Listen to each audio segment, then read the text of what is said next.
Men freeze in place, holding pickaxes and shovels at the ready inside a well-lit tunnel under the Mexican countryside. They can hear the vibrations of a vehicle above them and, wary of making any noise that might give them away, hold their work as the prison patrol passes overhead. 30 feet below the prison's main yard, there's little chance of being discovered. But after several months of secret tunneling, they can't take any chances, especially when they are so close to their goal. The prison cell of Mexico's most famous drug kingpin, Joaquín El Chapo Guzmán.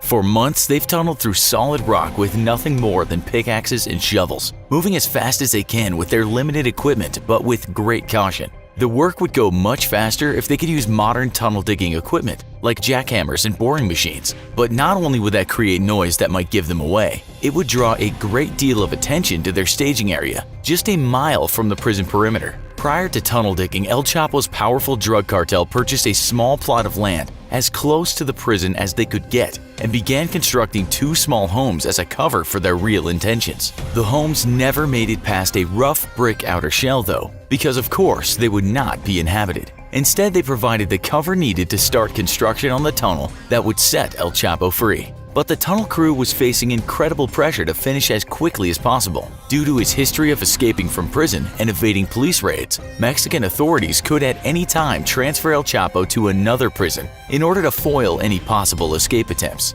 Every day the tunnelers took to get their boss was another day the entire thing could be for nothing, and a new escape attempt in a completely different location would have to be devised. But that's not all. The unfinished buildings were beginning to draw attention from local officials and curious villagers alike. Why would someone start construction on an empty piece of land and then suddenly stop with only a shell of a home built? Time was running out and pressure was mounting. Inside his cell, El Chapo was the model prisoner. Despite his long history of ordering some of the most horrific violence Mexico has ever seen, El Chapo maintained a cordial and even pleasant attitude with his prison guards and fellow inmates. His conversations over the phone were carefully monitored, his mail checked by prison officials, but not a single hint of the ongoing plot was ever revealed. El Chapo was a true professional by now and patient, but his patience was running out. The tunnel diggers faced a daunting task from the start, and they knew they had to move fast. Despite the incredible pressure on them, however, they managed to not only reach El Chapo before any potential prison transfer,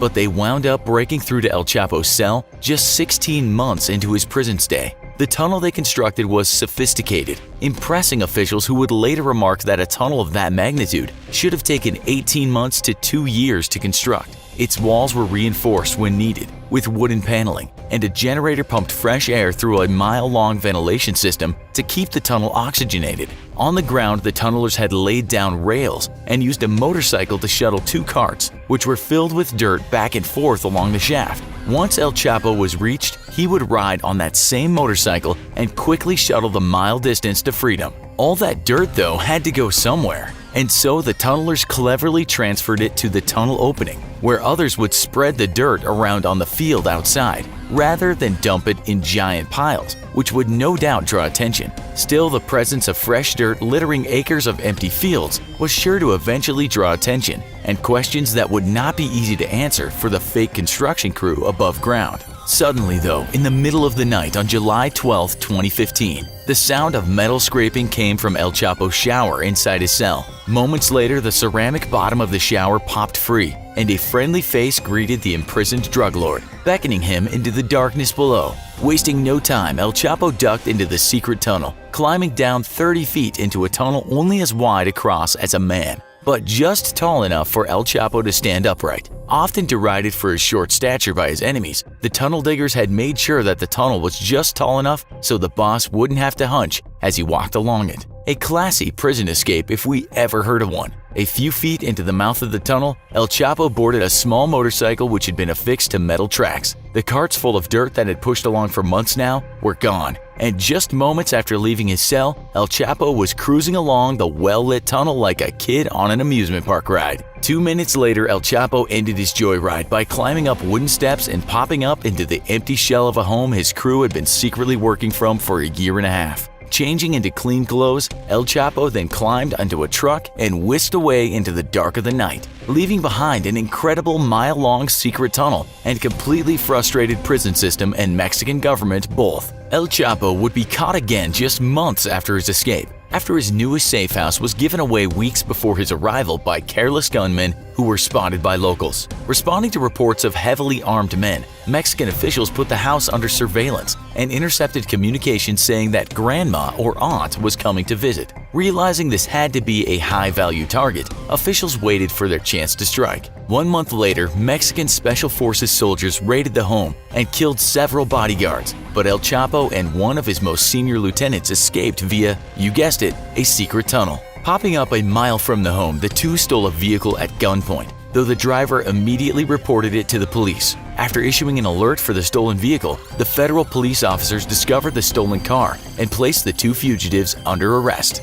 El Chapo, however, wouldn't go without at least trying to buy his freedom. Knowing how easily corruptible public officials had been in the past, El Chapo bribed the police officers, offering them money, homes, and even lucrative jobs if they let him go. Little did the desperate kingpin know, however, that he was dealing with a brand new brand of Mexican police officer, one not as easily corrupted as his predecessors. All 4 officers refused El Chapo, after which his offers of honey turned into vinegar, telling the police officers that they were all going to die. The 4 officers sent pictures to El Chapo to their superiors, only to be warned that the police had received a tip-off that 40 heavily armed assassins were en route to free El Chapo. With friendly forces still tied up at the compound, the officers were ordered to a nearby motel on the outskirts of town, where they holed themselves up in an empty room and prepared for a possible shootout for their lives. All the while, El Chapo laughed, echoing his previous threats. Suddenly, a convoy of vehicles lit up the roadside, clearly headed for the lonely motel. The officers, armed with M16 assault rifles and pistols, prepared for what was surely their last stand. El Chapo taunted them, telling them they were about to face death,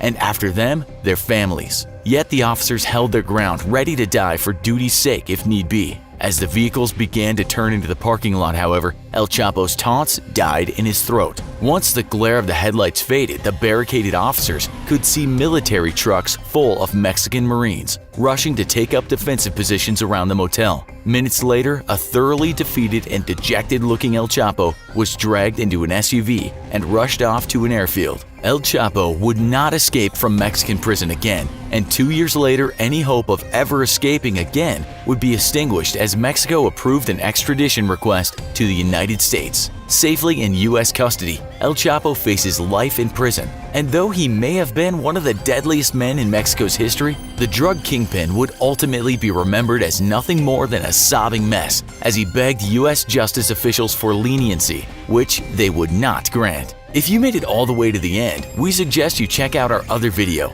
The Most Insane Ways Men Escaped from Prison. See you tomorrow.